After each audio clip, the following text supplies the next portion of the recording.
bahlul ulah asana geus kebal amat teu kapanggih jeung maneh tas di mana tas ulin tas ulin di mana geus kebal amat teu kapanggih tas ulin di neraka jahanam ceuk nu bener sia bahlul ngomong teh sok sambarangan jeung dia tas ulin di neraka tas daun tuh maksudnya nangan seuneu seutik mah jangan rokok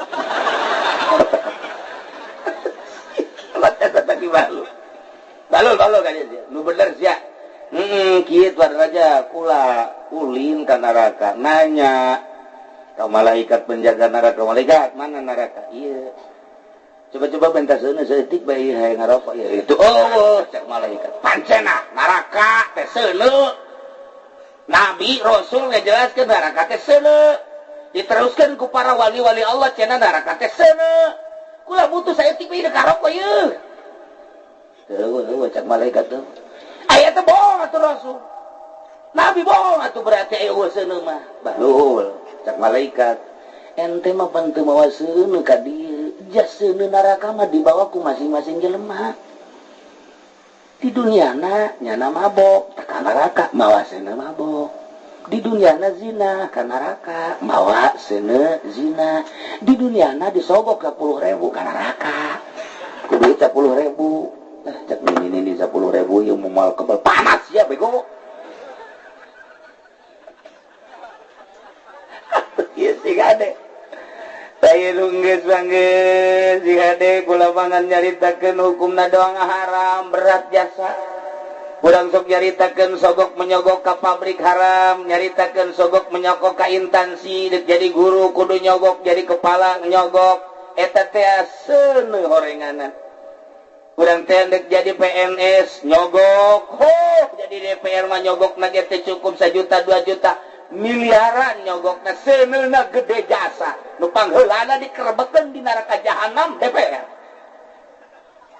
Pak Kiai cenah ulah sok sombong aing mah sombong lah jalain aing mah ngomong eta mah pidawuh Kangjeng Nabi ja Kangjeng Nabi ar-rashi wal murstati finnar manya bohong Kangjeng Nabi ja aing mah percaya saka ucapan Kangjeng Nabi cek DPR teh ulah sok kitu cenah kiai saha nu nyaho ka BGJ salat aing mah teu nyaho sia salat teu nyaho sia teu salat nyahona ucapan Kanjeng Nabi aya teh cenah di bere kiai teh ka neraka bego Allahumma ya qadiyal hajat Allahumma ya qadi Waalaikum warahmatullahi wabarakatuh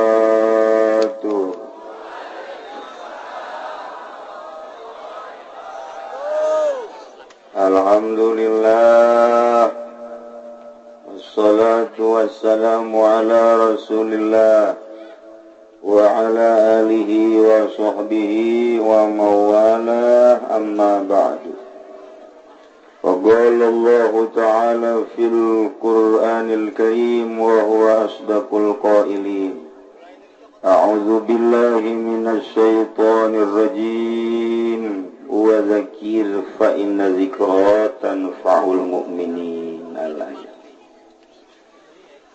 langkung tipayun urang sami-sami nyanggakeun puja sinareng puji ka Gusti Allah anu Maha Suci nu parantos masihan tina rupa-rupa nikmat ka urang sadayana terutama nikmat anu kacida pisan agemna nyaeta nikmat iman sinareng Islam shalawat sinareng salam mugia dilimpahkeun ka junjunan alam Kangjeng Nabi urang Kangjeng Nabi Muhammad sallallahu alaihi wasallam katut ka para kaluargina oge ka para sahabat-sahabatna rauh para tabi'in atba tabi'in al-mukarramun para alimil ulama para asatid para tokoh masyarakat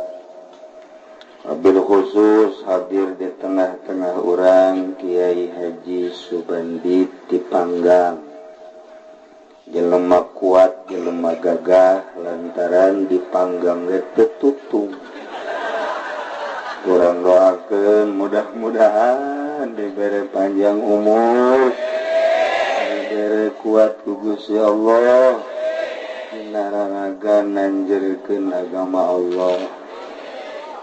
Oge sebagai pendamping Ki Subandi ialah Kiai Haji Amir. Alhamdulillah nyana sanajan leutik nyandu. Kurang doakeun kakarak dua mudah-mudahan bisa jadi opat. Abeh perangna mantep. Sahibul bait yani keluarga duka di almarhum Mang Atta Mang Karta nu alhamdulillah setiap minggu anjeunna selalu aktif di Cilongok, kemudian dipundhut ku Gusti Allah kalayan gampang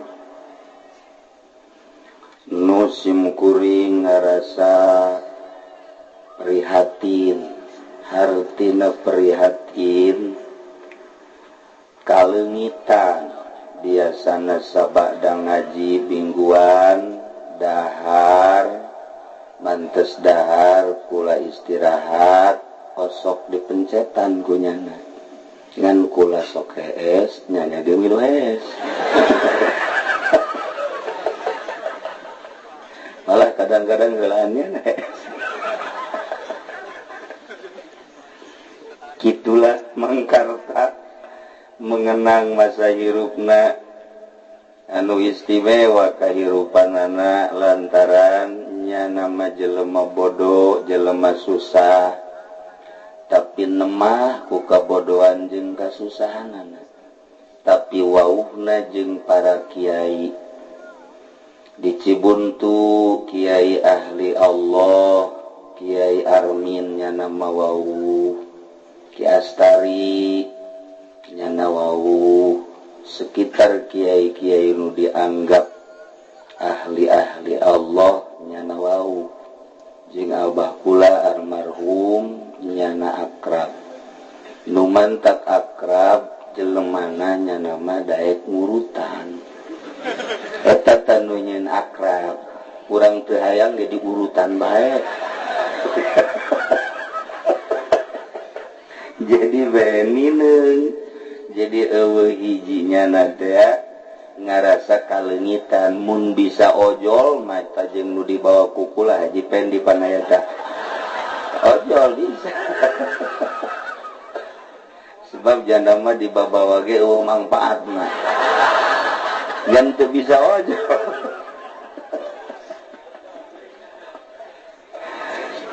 para jamaah kaum muslimin wal muslimat rahimakumullah. Malam ieu malam ke-40 nyana hadir di tengah-tengah urang. Sakumaha nu dijelaskeun ku guru urang dipuat dina hadis Kangjeng Nabi. Hadis Kangjeng Nabi muat diuraykeun ku guru-guru urang bahwa mayit ketika diangkat dicabut rohna langsung nyana ka Baitul Maqdis naik ka langit kahiji kadua katilu sampai Sidratil Muntaha turun deui ka handap nyana cicing di luhureun lawang neuleuh jasadna nu keur berbaring nu daratang saha kadinya nu ceurik saha nu seserian saha nyaho ketika mayit dibawa ke tempat mandiannya namilu beres di pandian langsung diteundeun di luhur boe diwedakan terus di naonan karangareuna di kapasan neuleuh dibungkuslah make boe kahiji kadua roh turun ka dija dilipetkeun aya di dinya roh didinya dibawalah ka kuburan sabada disolatin nyahueun nyana saha imamna lobaan jeung saeutikna bawa ka kuburan diazanan diasukeun dibuka pocongna langsung dibuka pipina ditempelkeun ka taneuh lantaran asalna tina taneuh babalik deui kana taneuh teu nu kasep teu nu geulis teu nu sugih teu nu susah artis atawa orang kampung dibuka ieuna ditempelkeun deui kana taneuh mentek rugi jasa orang boga hirup boga sehat boga gagah kemudian dipakai sombong lantaran isuk pagetoma seperti kitu teu saha tutupan make kayu atau awi langsung korolak beres ditincakan teu saha pamajikan anu sangat dicintai ku urang waktu maot salakina miceun embungeun salakina ge babarengan duaan andai kata ya dua panganten pamajikanana maot jam 12 peting haju bebeja ka mitohana kumitohana ditingali ujah si neng ge maot kieu bae ayeuna malah emak jeung abah deka kamar adi sia ka kamar ieu bawa di kamar ku sia duaan bae cengnya jasa laki haja sia ieu salakina dikunci ku mama di luar ku abah di luar sia duaan di jero kamar besidik sosonoan terakhir los cek salakina ke heula mah ulah mau mendingan jeung emak bae atuh daripada jeung babajikan mungkin sakumaha bogona jeung sakumaha cintana boro-boro kita milu ka kuburan duaan di kamar embung yana geus sieun nu mantak sieun lantaran beda jeung keur hirup bade toel-noel deui ditangkep deui kuari ditoel ngabaged ditangkap gak baget lu atak sieun urang tak kanu maot teh sieun lantaran beda teu bisa diajak seuri kamari mah urang seuri jana seuri urang senyum jana senyum nikmat urang hirup jeung pamajikan nu dipake ka cinta ku urang teh urang pegal dipencetan ku nyana henteu pegal ieu nu ieu dipencet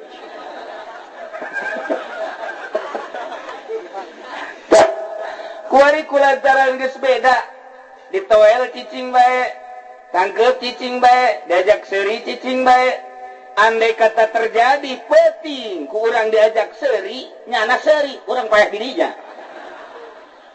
lantaran teu akur ai kudu nyana seurian mata ketika geus berbeda kitulah jelema jeung jelema bakal sieun nomor kahiji nomor kedua ketika jelema berbeda pikiran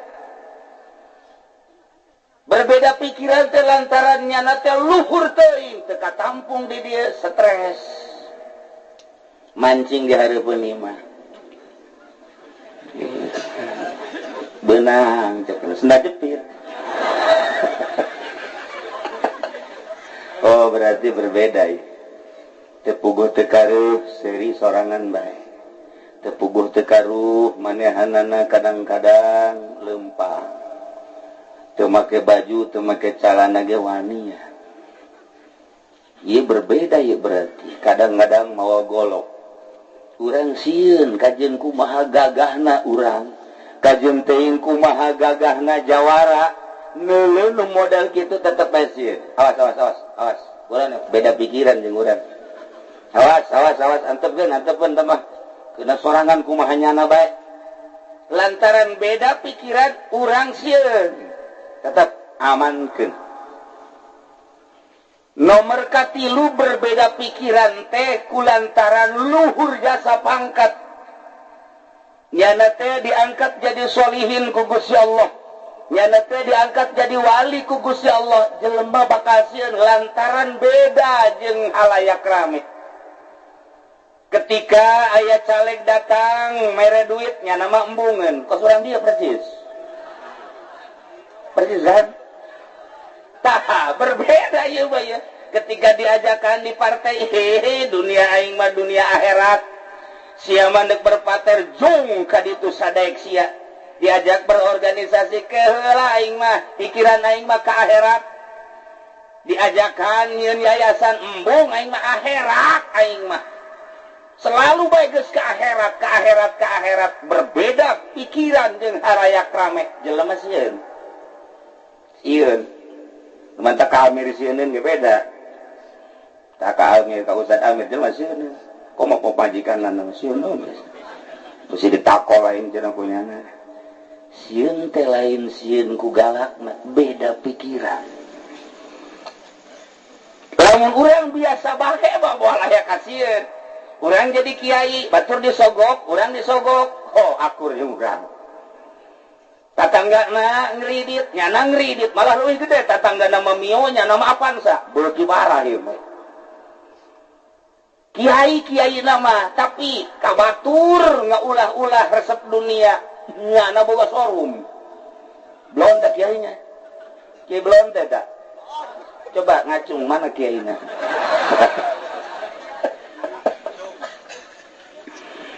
kulantaran akur bae bedah-bedah masantren baheulana tapi dina kahirupan akur daharna akur pakena akur kahirupan segala rupana akur malah mah proposal terus bae ka ditu ka pamarentah leuwih jahat ieu mah tibatan calon nu kos ieu mah eueuh nu sieun ka kiai eta malah nonggengan ka kiai eta aya kiai liwat tak kiai eta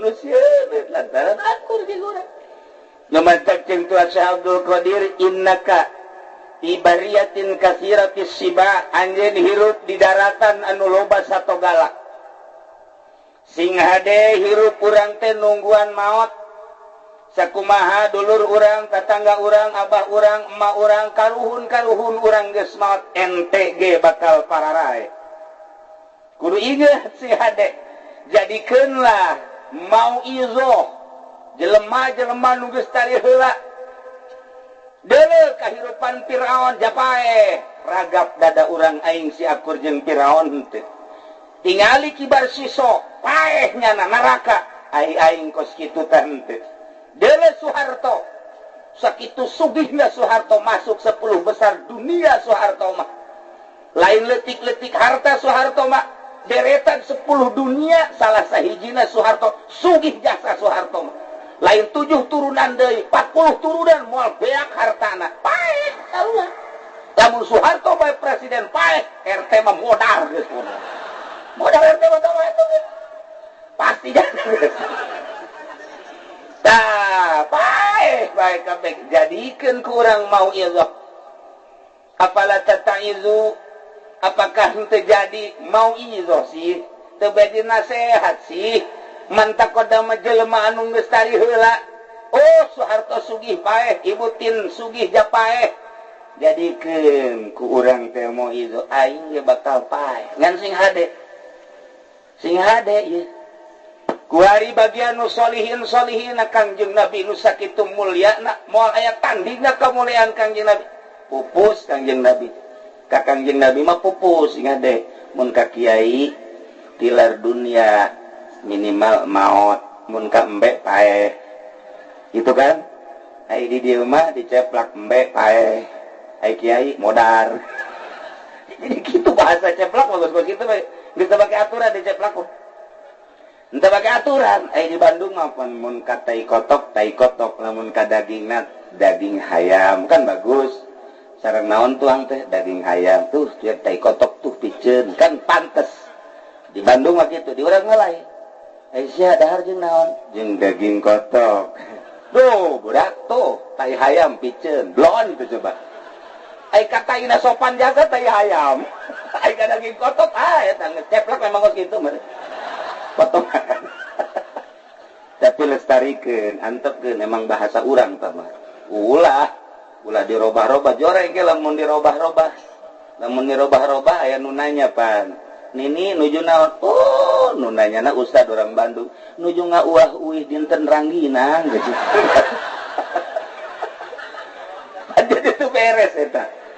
Ayo nek kamarana ieu jajabkeun haji ka mana ka Pondok Ageng. Atulah Pondok Ageng ka ngaran Pondok Gede bae. Mana Pondok Ageng. Eta salah kaprah. Tak itulah para jamaah kaum muslimin wal muslimat rahimakum jadikeun ukuran Kangjeng Nabi nu mulya pupus. Para aulia Allah Tuan Syekh Abdul Qadir Abu Hasan Asyadzili Imam Syafi'i mararaot sadayana tilar dunia. Kitu keneh para ulama guru-guru urang Cidahu maot, caringin maot dan lain-lain anyar keneh kamari Ki Gomrawi ge maot sarua bae. Urang ge bakal paeh.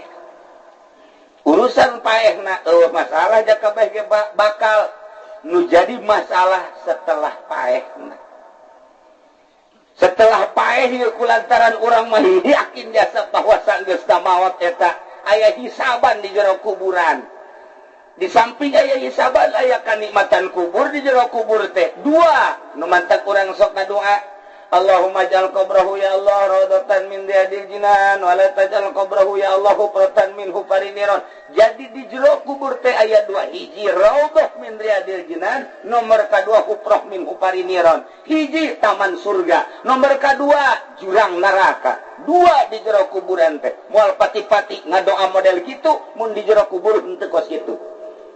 Sakali deui di jero kubur teh aya taman surga jeung aya jurang neraka. Mun ieu kabeh ditanya, hayang ka mana ieu urang? Pasti milihna taman surga. Tanya kana sok ngaji, ente kunaon ngaji? Hayang ka surga. Nu tilok ngaji tanya, sia ieu tilok ngaji mun pae hayang ka mana? Weuh, surga atuh. Sia nu sok salat mun ditanya hayang ka mana? Atuh aing surga. Nu tilok salat tanya coba ge. Sia tilok salat ieu mun pae hayang ka mana? Ya, surga. Pae tu tilok salat, atuh salat mah teh urusan aing jeung pangeran. Atau tenang bae sih pangeran mah teu bubudakeun. Ngomongna ngeunaheun. Ya Allah Karim. Ya Allah ya Rabbi. Tukang judi tanya, "Aisyah percaya ieu teh bakal pae?" Percaya tuh. Ya ini Islam. Sia ieu percaya di jero kubur teh bakal aya kanikmatan kubur jeung aya siksa kubur. Percaya. Sia ieu lamun pae milih tak surga apa milih jurang neraka? Tuh ditanya tuh kos kitu mah kos surga nu sia bae. Surga nu pangeran mah Ghafur Rahim. Indrannya napan ngadalilna begon teh coba. Apa pun ditanya karang itu. Mentak aya we sahabat naros, "Ya Rasulullah, abdi bade tumaros ka Tuhan. Aya naon? Abdi mah pangbejakeun ku Tuhan. Pagawean numun abdi ngalaksanakeun bakal dibere sorga sakitu bae." Kanjeng Rasul ngambatkeun deui ngajawab supaya kadanieun ku halayak. Naon tadi nu ditanya. Abdi bade tumaros ka Tuhan hiji pagawean numun abdi ngalaksanakeun ka sorga sakitu bae abdi. Ku percayana aya sorga abdi mah hayang dibere penerangan ku Gusti mana pagawean mana mun abdi ngalaksanakeun bakal ka sorga. Sahabat ke nu sejen ngadarengikeun ji mantep oge ieu pertanyaan. Geunaheun ieu. Oh cek Kangjeng Nabi opat perkara. Kahiji naon ya Rasulullah? Anta budallah la tusyriku bihi syai'a. Ibadah ke Allah sama sekali ulah aya musyrik. Kadua naon ya Rasulullah? Nomor kedua watuqimus shalah, laksanakeun salat. Nukatilu naon ya Rasulullah? Watu'tiyaz zakah, kaluarkeun zakat lamun nisab. Nukaopat naon ya Rasulullah? Watasilar rahimah, tepungkeun rahim. Sakitu ya Rasulullah, sakitu. Abdi insyaallah bade ngalaksanakeun model kos kitu hampura Gusti doakeun abdi. Leos bae sahabat. Cak Kangjeng Nabi lamun eta jelema bener sakumaha omonganana deuk ngelaksanakeun tadi teh geus sama langsung sorga bae kajen kuku mah sorga bae. Opat perkara hiji anta budallah ka anta budallah la tusyriku bihi syai'a. ibadah kalau yakinkan ulah aya pungkal pengkol percaya na hiji be Allah nu ngamadaratkeun Allah nu ngamangpaatkeun Allah nu ngahirupkeun urang Allah nu ngamaotkeun urang Allah nu mere rizki Allah hiji be Allah surga jol we nu mata batu combong ibadah nani combong oh bayangin bolongnya ini ngagunakeun kumaha ieu babari mun bisa cokot buukna Jawa tuh hese nama kos itu Pak sempak nukung si dipake we tanggung ku atuh hese deui geus setanna nu sok kumanehanana dilengkah eta mah gampang cokot hareupeun lawangna be aju supkeun ka bong-bolong aju kumaha babacaan saya tiup ke pake kamu mau ditoelkeun makanya set gitu untuk bisa ditoelkeun katakkeun ujian ada dituturkeun ge ka ditu eprak bener dilaksanakeun sukeun toel masya Allah manting Kang Asep aduh Kang Asep abdi masa najang dahar ge seubeuh dibalik atuh sia mah ge bobo teu dahar ge ieu mah teu dahar ge seubeuh cenah abdi masa najang hayas bae ge seubeuh ngeunaheun nu jelas bogoheun kanyahoan ka ku si Asep tuh combong mantep kan percaya bahwa combong boga pangaruh percaya pae geradi pae tajana menukis cilaka awas tak cumbang combong gitu ulah pijen tumpukeun di dieu teh bikeun ka banser teh banser ya baikeun ka nyanang geus santepkeun kana sakalian ka neraka nya mah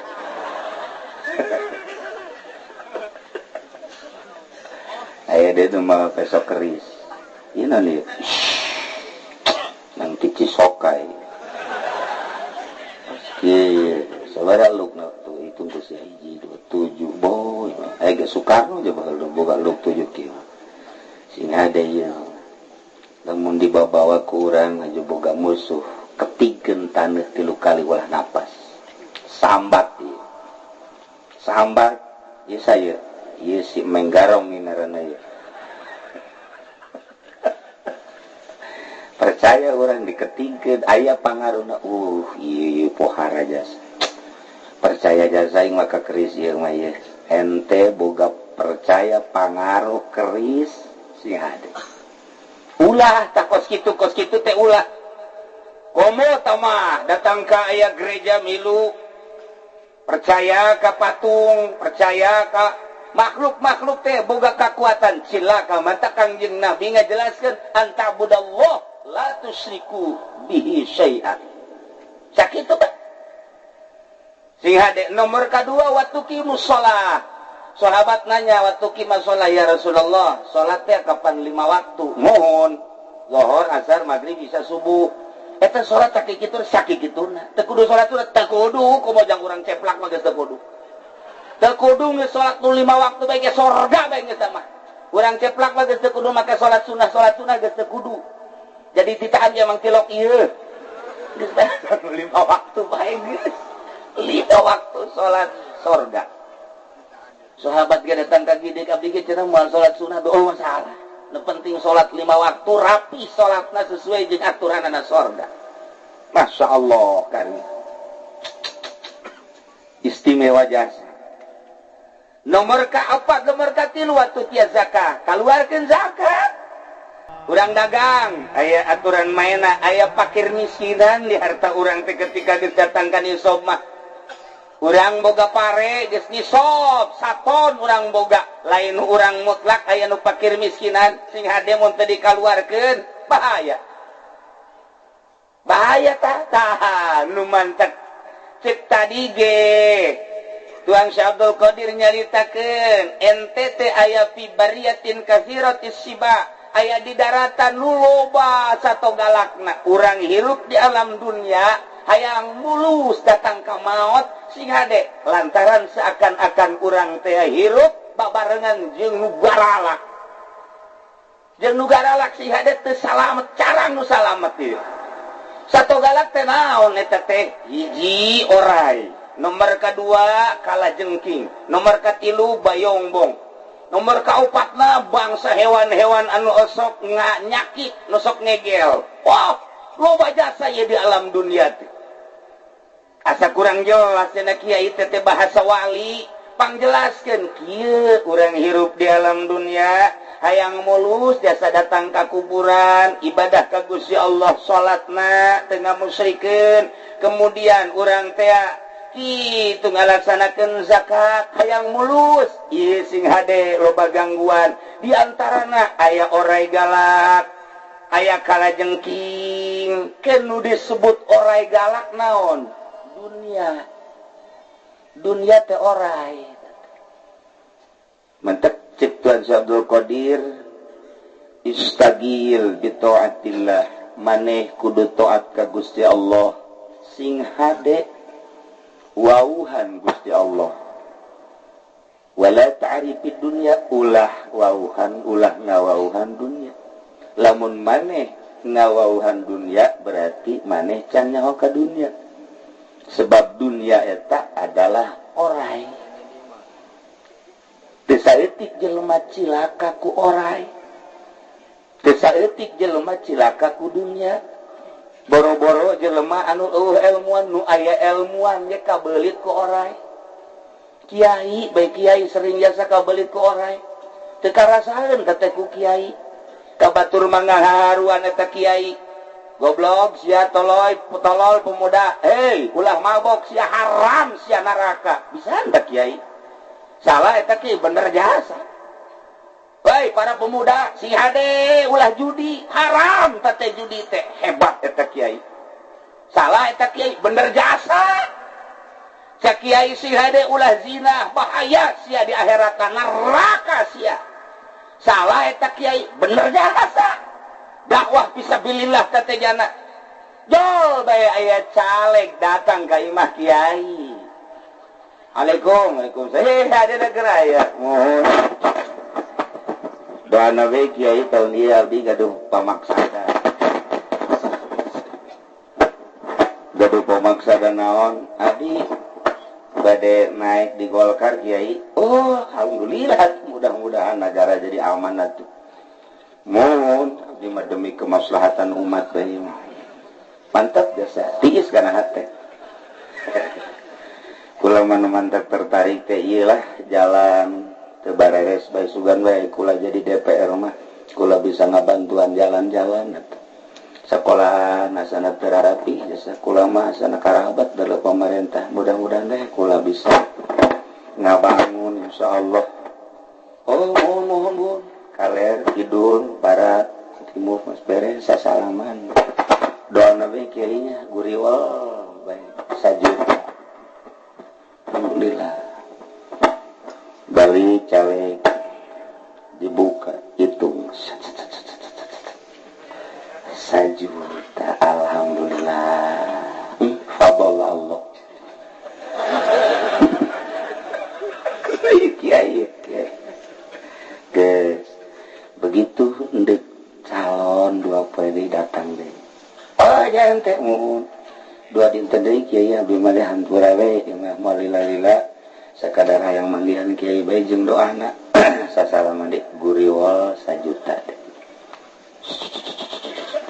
hadza min fadli rabbi ngadalil teh kiai disebar ka mas kamari Golkar merena sabaraha di dia sabaraha di dia 50 apa 100 oh 50 20 oh 20 berarti variasi ya 20 50 berenya nuhun alhamdulillah ya rabbil alamin beres teu karasa eta kiai tolol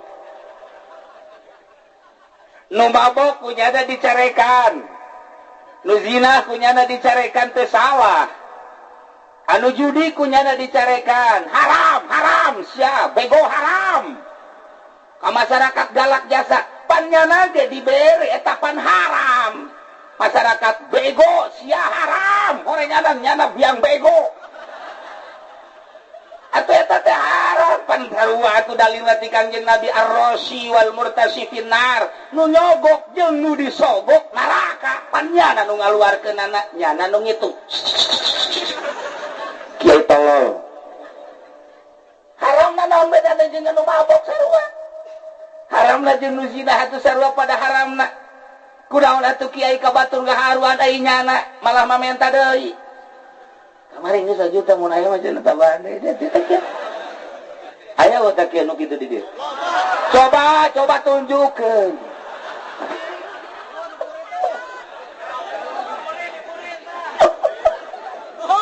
Eta teh karasa tah. Debatak lamun urang nyaritakeun perang, Kangjeng Nabi teh nyaritakeun perang salila hirup perang urang. Tanjerkeun agama Allah tanpa perang moal menang kajen kukumah ge Islam teh jak kitu cek Kangjeng Nabi. Saat kudu perang sing hade. Kudu make senjata jeung kekuatan. Ketika urang ningali ka baheula Kangjeng Nabi Musa perang jeung Firaun luhur agama. Kangjeng Nabi Ibrahim perang jeung Raja Namrud luhur agama. Kangjeng Nabi Daud perang luhur agama. Kangjeng Nabi urang perang jeung Abu Jahal luhur agama. Urang kuari can perang ye ngan kamari perang urang jeung penjajah luhur. Indonesia berkibar di dunia teh terkenal. Soeharto teh di alam dunia, Soekarno teh di alam dunia teh istimewa. Soekarno teh istimewa jasa. Oh, bendera sangsaka merah putih teh dihormati Inggris, Belanda, Jerman, Jepang, seluruh dunia karena perang na istimewa. Kuari mah geus eueuh perang, kuari mah aya ge perang di medan pendidikan. Perangna kuari medan pendidikan, lamun medan laga baheula perangna di lokasi kudu boga senjata, kudu boga pelor jeung kekuatan. Perang di medan pendidikan ge sarua. Senjatana lisan, pelorna ilmu, medana majelis taklim pondok pesantren. Nu mantak teh Kanjeng Nabi si hade lisana supaya tepat sasaranana. Ieu ulah aya riswah, ulah aya sogok-sogokan. Nu mantak kiai nu asup di partai kunaon puluya peleye ngomongna. Lesana ieu ditembakeunna mengkol. Duh. Dilempengkeun ka dieu. Duh. Kiai kunaon sih tadi surah bayang menglah pokoknya asal ngejegur wae sih. Itu bisa lempeng. Tembakan bener. Cakaran gue jana. Tuh. Kiai masa tuh beres nembakna udah loba omong asal ngejegur wae sih. Lisana teh seukeut dek ngomong jeung saha. Dek ngomong jeung bupati galak ka bupati ngomong naon suruh jeung bupati. Kamari pan geus 10 juta.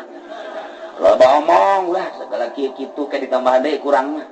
Atuh.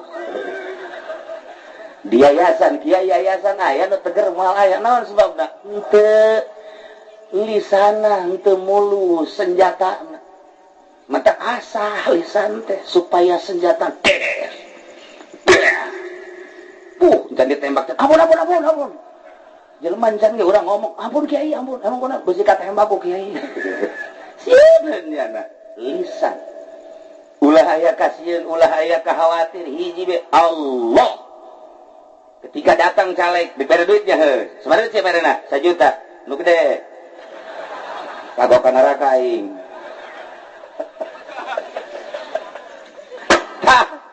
Ieu teh balikan deui cek Tuan Abdul Qadir teh. Urang teh aya di bariyatil kasibariyatin kasiratis siba. Daratan loba sato galakna dunia eta adalah orai. Lamun ente nyaho bahwa dunia ieu orai, pasti ente ge moal hayang budak-budak dunia. Ja dunia mah geus anggeus diatur ku Gusti Allah. Urang di gunung bae aya loba mah loba bae. Urang di daratan aya saeutik bae. Urang dagang aya bakal rugi mah rugi bae. Urang dagang modalna leutik bakal untung gede mah gede bae. Urang tani geus bagus, ai ku beurit mah teu meunang nanaon.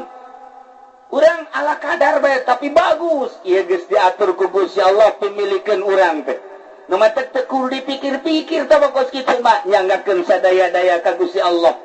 Nah, ieu jelema nu ngudag-gudag dunia hakikatna mah berarti ngudag-gudag naon? Orai.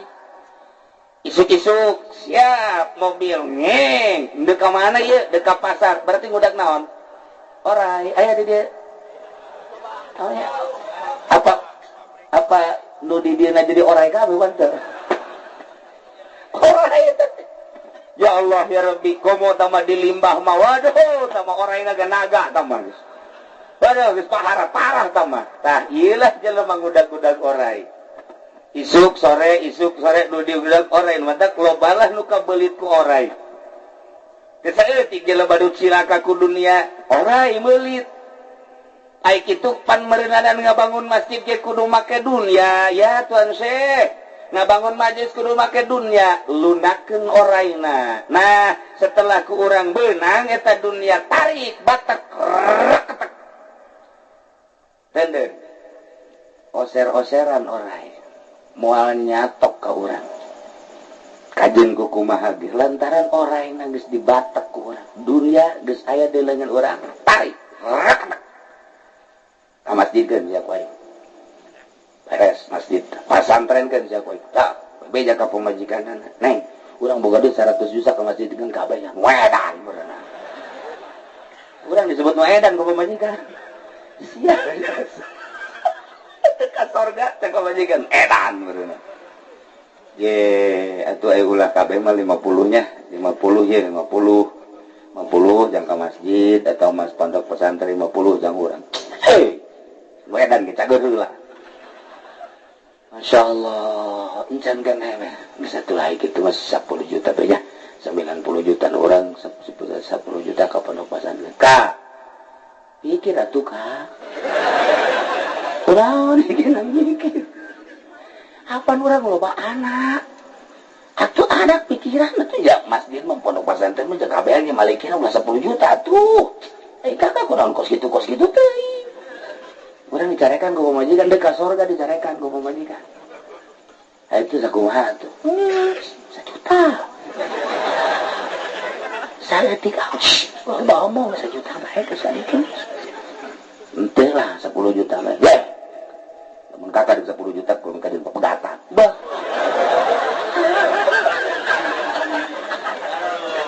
sial jasa eta awe dicisoka tolol eta aduh dicisoka aya eta nu kos kitu bari ditanya KTP na urang keplak blon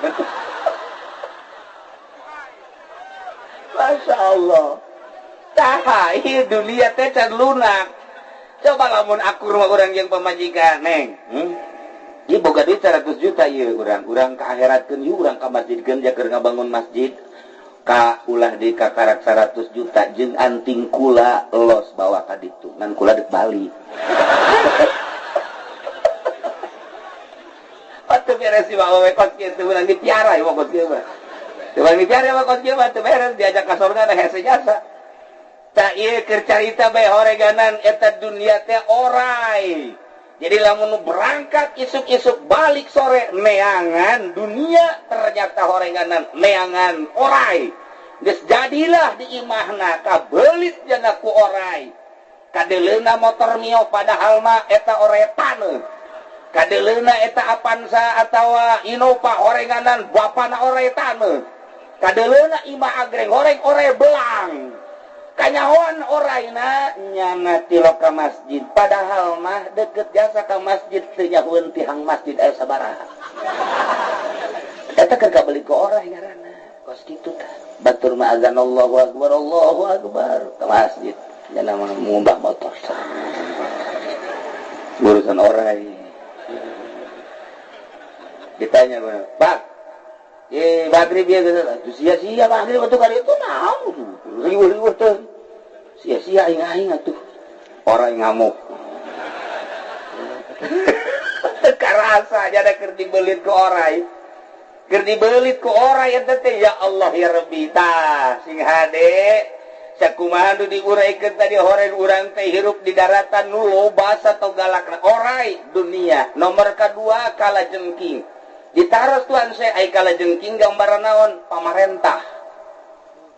pamarentah teh kalajengking sebab kalajengking mah nya nama nyakitna ku tilu hiji ieu naon teh ngaranna cacapitna. Nomor kedua buntutna nyeureut, tilunya mah jadi orang mun bagi lurah ieu kala jengking ieu si hade sia mun aya lurah ngapiringan ka jeung kukuman moal teu jauh nanyakeun SPPT geus beres ya kajen kukumaha ge nanyakeunna soal kos kitu bae eta ngaranna keur nyakit ka urang tanah urang aturan sia mengatur pemerintah we keur carita di luar aturan Islam tengenahin pan urang itu sawah nu urang dipelakan henteu jagambrung ketika dipelakan rugi pan mayar pajak mah terus bae sekali mayar tak we 1 juta komo ayeuna mah naik 100%.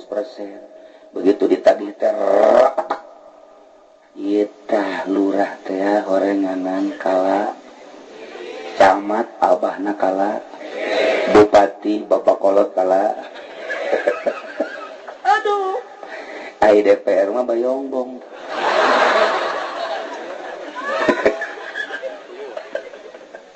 jadi ieu urang ngirup teh horenganan babarengan jeung eta dihareup kala jengking di dieu bayongbong insyaallah di dieu eta kala abang sing hade tah hirup urang mun hayang mulus ceuk Tuan Syekh sing hade singkirkeun eta orai singkirkeun kala jengking sikir tah eta kiai nu kamari dibere 1 juta teh eta pan kena kala jengking teu karasa eta kiai huluna keur dicekelan ku kala jengking buntutna ngacung ka luhur tes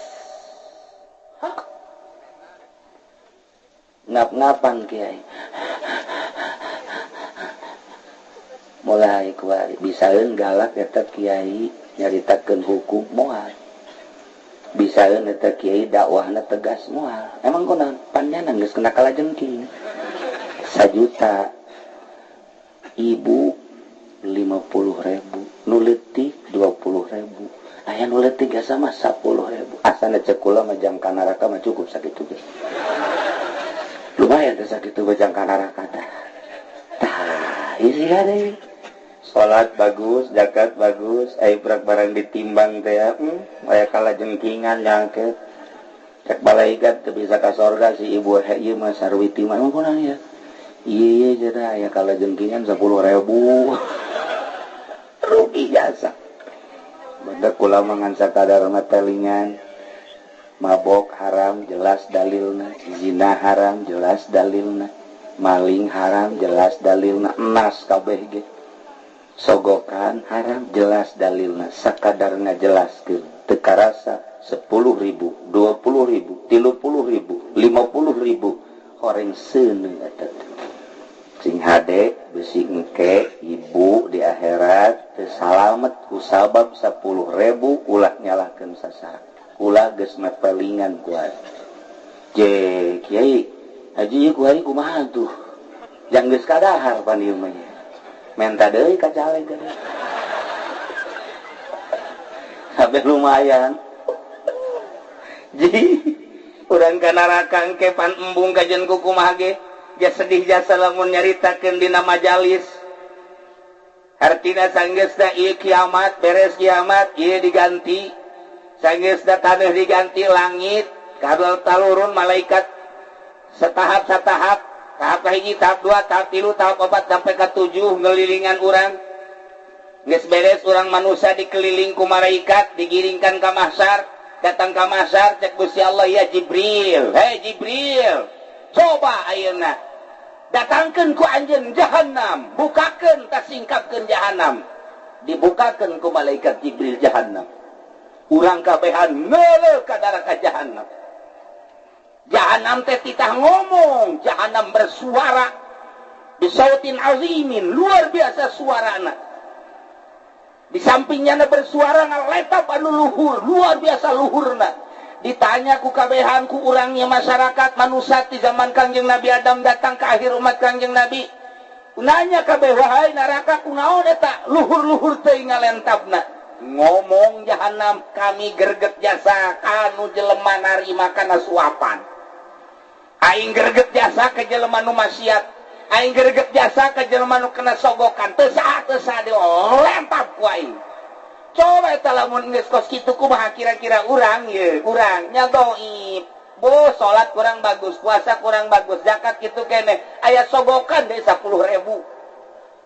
ya Allah geus ngipas beta 10.000 gitu sia tuh mah nuturkeun aing pan ieu data otentik ieu waktu kamali milih Golkar teh pan aing isin atuh teu bisa cenah ieu mah kajian gokoa ge aing deuk milu bae atuh sia ulah ka dieu deui aing sieun aing ieu bakal nuntun sia ka neraka 10.000 cek nini teh anak ka neraka 10.000 keur teu 1 juta bae gila aing ya ade ya Allah ya Rabb jangan bawa seuneu mah lah kuari urang teh nu mawa seuneu teh kuari kula waktu ka Irak teh kapan zarah kaki Bahlul kabeh nanya ka kula kiai ieu si Bahlul kumaha ieu urang teu nyaho dongengna ku kula didongengkeun di ditu di Irak didongengkeun waliullah zaman eta oh kakarak paham ieu mah anekdotna doang kapanggih nya jeung Raja Harun ar-Rasyid kapanggih ku Raja Bahlul kula asana geus kebal amat teu kapanggih jeung maneh tas di mana tas ulin tas ulin di mana geus kebal amat teu kapanggih tas ulin di neraka jahanam ceuk nu bener sia Bahlul ngomong teh sok sambarangan jeung dia tas ulin di neraka tas naon tuh maksudna nangan seuneu seutik mah jangan rokok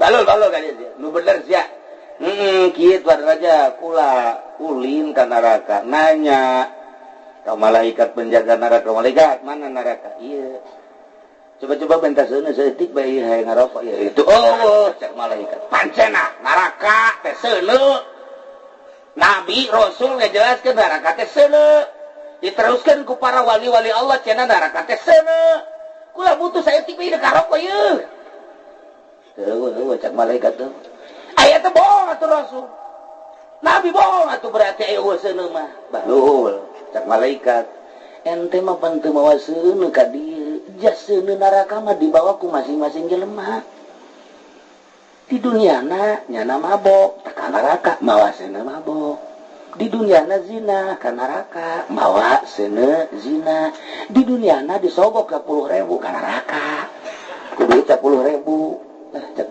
ini 10.000 yang mau kebal panas ya bego iya sih gade saya nungges bangges si gade kula pangan nyaritakeun hukumna doang haram berat jasa urang sok nyaritakeun sogok menyogok ka pabrik haram nyaritakeun sogok menyogok ka instansi jadi guru kudu nyogok jadi kepala nyogok eta teh seuneu horenganan urang teh endek jadi PNS nyogok jadi DPR mah nyogok na teh cukup 1 juta 2 juta miliaran nyogokna seuneuna gede jasa nu pangheulana dikerebekeun di neraka jahanam DPR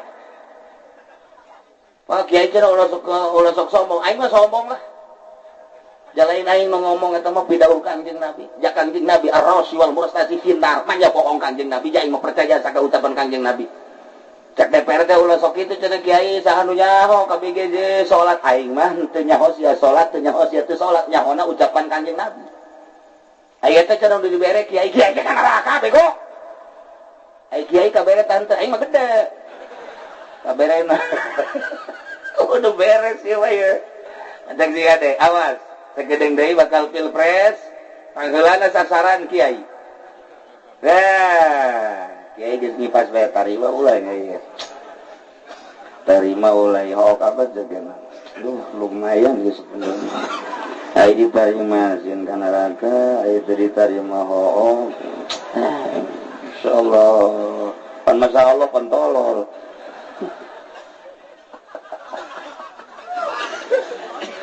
itulah para jamaah kaum muslimin wal muslimat rahimakumullah nu kaopat adalah wa tasilar rahimah jambungkeun rahim teh sok di manaan garib yakni zawil kurba nu mantak ka dituna beberean teh nu pertama abaka nu pertama ummaka nu kadua abaka nuka telu ukhtaka, nuka opat akoka, nuka lima adna summa adna. Eta teh maksudna nyambungkeun rahmi ulah wa ka mere ka batur, indung urang heula ai deuk mere mah. Ulah wa ka batur mah heula, mak ulan. Naon nu dibutuhkeun ku mah? Maksud sia naon ieu? Kula boga duit di 10 juta deuk beberean ka mah kieu bae malah ulah hese-hese tah dibere duit ku kula 20.000 sasebeutna mah. Cak mah aing teh sia ieu nu edan. Oh jasa boga duit 10 juta bere 20.000. Aju bahasana tah mah geura kalesoran sasebeutna. Mahi ka naon 20.000. Tah eta urang ceplak teh ku situ tolol tah. Udah mah lain gitu mah, iya tak boga duit 10 juta kula lantaran kula hayang birrul waliden, iya teh hayang nyambungkeun rahim dititahna ku Kangjeng Nabi teh pan kitu Kangjeng Nabi nyarita nama kumaha emang cek Kangjeng Nabi, cek Kangjeng Nabi yadul ulya al mu'ti afdalu, leungeun nu di luhur nu mere leuwih utama tasaha cak Kangjeng Nabi ummaka summa abaka summa ukhtaka summa akhoka summa adnaka summa adnaka adnaka mimih kasasahaka mahla mantap kula ieu deuk beberean ka emak hayang sabara duit tina 10 juta ieu. Ayo gerak hayang pamajikan sia aya mah geus pokona mah ieu mah emak ieu hayang sabaraha duit hayang dibelikeun naon. Mama yang beli mobil. Mah kurang atuh mah. Beli mobil. Entah di mana tuh beli mobil. Isi mah ieu mah yang mah beta 10 juta tah. Geus atuh nuhun. Bu. Anak aing pohara amat. Nuhun jasa. Sebenarnya mah aing mah teu butuh naon ku bager-bager teuing geus boga anak. Hadena di pasantrenkeun baheula mun disakolahkeun macan puguh ieu budak kos kitu. Ieu mah berkat ku mah santren we baradanan budak nuhun. Aya tadi cepat nu mere kitu. Ieu mah ka emak bae nanya, "Ma, aya anak nu kitu tah?"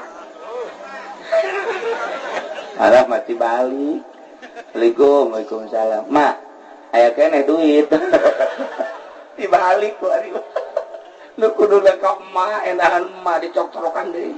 Panggeus kamari kurang keneh mah. Nomor kedua abah urang. Beuh inget ka abah kula mah almarhum. Ngeunahkeun ka abah mah babari. Deuk lebaran ka abah mah babari jasa. Pak, kula ayo milu jeung kula ka toko. Deuk ka mana hayu disalin ku kula. Diajak ka sabar subur aing mah embung ka kokos kitu mah mewah teuing. Hayang ka mana tuh anu ngemper bae. Henteu ieu mah katok embung, aing mah sieun teu soledat.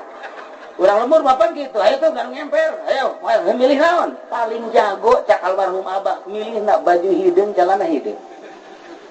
Geus abah mah sakieu geus alhamdulillah. Kopiah bah, kopiah hideung. Sendal bah, sendal hideung. Barang dipake teh percis kos juri kieu bae. Babari kan tuh ka abah mah. Beres, balik.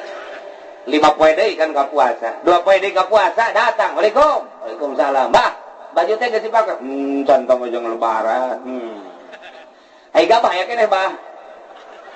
Gabah di mana? Di leuit teh aya keneh. Tuh aya gabah. Kuku udah jualnya. Jangan tuh jangan bulan puasa, Bah. Ya baju geus dibelikeun, apa mah calan geus dibelikeun. Lah gabah dijual bae kukulanya. Terus kumaha sia bae, dia mah pager jasa. Dijual taton kabeh geus tuh. Beuh anak aing meulikeun bager jasa. Baju hideung, celana hideung, geus deui bageurna. Ai beas ka jabah ka mana dijual punya ada saton. Eta si nu edan bapana teh anakna coba yeuh. Tuh. Gak ngeunahkeun ka bapa teh kos kitu. Kurang mah bisa da kos kitu teh mau ojol leuwih teuing da mah. Tah ieu silaturahim nomor katilu dulur awewe, sebab dulur awewe mah kadang-kadang ditoler-toler pan ku salakina kurang dibere ku salakina urang boga milik lamun urang nuturkeun Kangjeng Nabi dulur awewe ti heulakeun kakarak dulur lalaki kabelah dituna summa adnaka sok saha nu kurang dibere kakarak kabatur zawil kurba silaturahim melalui beberean belah dieuna urang teu bisa beberean teh boga ge tanaga dulur urang ngabutuhkeun tanaga emak urang heula bapak urang kakarak ka dulur kakarak nu sejen wawasan emak urang butuh penerangan wawasan ka emak heula ka bapak heula ka dulur awe ka dulur kakarak nu sejen urang nuturkeun Kangjeng Nabi marapi ieu mah jauh dek dikiriman hese dan lain sebagainya atau urang na teu boga cukup baik alamatul hayat nyieun surat mun kuari mah meureunnan SMS teu boga HP na ge aya jelema tatanggana atur salam ka adik kulanya bejakeun alhamdulillah kakak di dieu saralamet sararehat ieu mah atur salamna bae can waka boga kikiriman datang ge moal waka lantaran keur ada darurat salamna bae jeung doana masyaallah ieulah silaturahmi antas silaturahim para jamaah kaum muslimin wal muslimat rahimakumullah tah ieu teh urang sanggeusna digolerkeun di jero kuburan eueuh nu milu ka jero kubur iwal ti amal yatbaul mayit salasa nu nuturkeun ka mayit tilu nomor kahiji ahlina kabeh milu bapak ma dulur anak incu tapi balik deui nomor kedua maluhu hartana kabeh milu mun boga mobil kadang ka kuburan tapi balik deui nu hiji wa amaluhu milu jeung urang ka jero kuburan ketika geus aranggeus kubur baralik urang didatangan ku malaikat munkar nakir bakal ditanya nu ngajawabna adalah amal urang persiapkeunlah ibu-ibu bapak-bapak jang jawaban di jero kubur nu urang hirup moal lila deui isu pageto minggu hareup bulan hareup pasti jasa nu hayang nu embung pasti maot bakal datang nu sadar nu teu sadar paeh bakal jadi bae nu mantap urang hati-hati ti ayeuna nu boga qodoaneun salat lalaunan qodoan nu boga qodoaneun puasa lalaunan qodoan nu kira-kira aya harta encan kazakatan geura kaluarkeun zakatna rapihan awak urang mujalasahlah jeung ahli Allah ririunganlah jeung ahli Allah saminggu sakali ngaji ka ahli Allah ngaji ka jelema nu geus wawuh jeung Allah di mana bae lantaran eta bakal nulungan jaga di akhirat ketika orang kesulitan ahli Allah mah pan begitu titah ka sorga nyana neangan heula muridna moal waka ka sorga mun muridna encan kadeuleu ngahiji ngagulung nyana makajeun pandeui nu penting salamet kabehan lamun engke urang teu ngahiji jeung ahli Allah deuk saha nu nulungan urang ngahiji jeung tukang adu kotok bae di ditu sia kumaha ye deung kumaha makan neraka sia atuh aing deui bandarna wah deui atuh atuh urang memang di ditu lagi kieu meureunnya tuh ngan atuh pen panas di neraka teh aya sing hade kudu nu bisa di dunia dia butuh tutulung nu nulungan di akhirat ge kitu kae tak itulah para jamaah kaum muslimin wal muslimat rahimakumullah ngan sabenerna mah di luar dugaan ulah manis ngomong baik malam Kemis urang ajak kakak Haji Agus di Cikarang Haji Mamin di Cikupa Haji Pendi di Pondok Haji Rosidi di Ledug Adam Banser diajak kukula orang tahlilan ke Mangkarta lantaran orang akrab biasa hayu diperkirakan kukula mah paling ge 50 atau 100 barang jol datang ka dieu loba jelema isi jelema teh jurig jekuranya loba amat loba jadi di luar dugaan teu aya pikiran ngaji ceramah kieu teu aya tahlilan selesai baik tapi dikersakeun ku Gusti Allah seperti kieu nah ieu mah hiji urang eling-eling ka Mang Ata maot berarti ulang ge bakal maot dua salila hirup urang di alam dunia horeng hijian teh jeung orai jeung kala jeung bayong gongsi ngade supaya salamet nomor katiluna nu ku urang tadi dicaritakeun urusan hukum-hukum bakal mawa dampak ka akhirat mawa seuneu masing-masing sanajan ke di akhirat di nerakana bareng seuneu beda si ieu mah panas si ieu mah setengah si ieu mah setengah tergantung kumaha amal perbuatan di dieu. Urang doakeun terakhir mudah-mudahan mangkarta dihampura sakabeh dosana dilegakeun di kuburanana dicaangkeun di kuburanana dibere naimul qabri ku Gusti Allah jeung karuhun-karuhun urang khususna urang dieu bapak-bapak urang emak urang tetangga urang anak urang mamang uang nu geus maraot mudah-mudahan dihampura dosana ku Gusti Allah dicaangkeun kuburanna tur dilegakeun dibere kasenangan kubur ku Gusti Allah urang anu can maot ketika maot mudah-mudahan husnul khotimah mawa kalimatun thayyibah la ilaha illallah. Doa anu kadua lantaran aya nuju bulan pamajikan Mansur murang doakeun mudah-mudahan aya dina kasalametan disalametkeun nu ngandungna disalametkeun nu dikandungna dijadikeun hamba Allah anu manfaat fi dunya wal akhirah bi barakati ubil Quran al-Fatihah. Bismillahirrahmanirrahim. Alhamdulillahirabbil alamin arrahmanir rahim maliki yaumiddin. Iyyaka na'budu wa iyyaka nasta'in ihdinas siratal mustaqim siratal ladzina an'amta 'alaihim ghairil maghdubi 'alaihim waladdallin. Allahumma shalli wa sallim ala sayyidina Muhammadin fil awwalin wal akhirin wa barik wa sallim wa radiyallahu ta'ala an sadatina ashabi sayyidina Rasulillah ajma'in. Amin ya Allah ya rabbal alamin. Allahumma inna nas'aluka husnal khatimah wa na'udzubika min syarril 'aqibati wa su'il khatimah. Allahumma ihdinas siratal mustaqim. Allahumma ihdinas siratal mustaqim. Allahumma ihdinas siratal mustaqim. صراط الذين أنعمت عليهم من النبيين والصديقين والشهداء والصالحين وحسن أولئك رفيقا ذلك الفضل من الله وكفى بالله عليما وصل وسلم على جميع الأنبياء والمرسلين والحمد لله رب العالمين. Apunten tina samudaya kalepatan sareng kakiranganana wallahul muwaffiq ila aqwamit thoriq. Wassalamualaikum warahmatullahi wabarakatuh.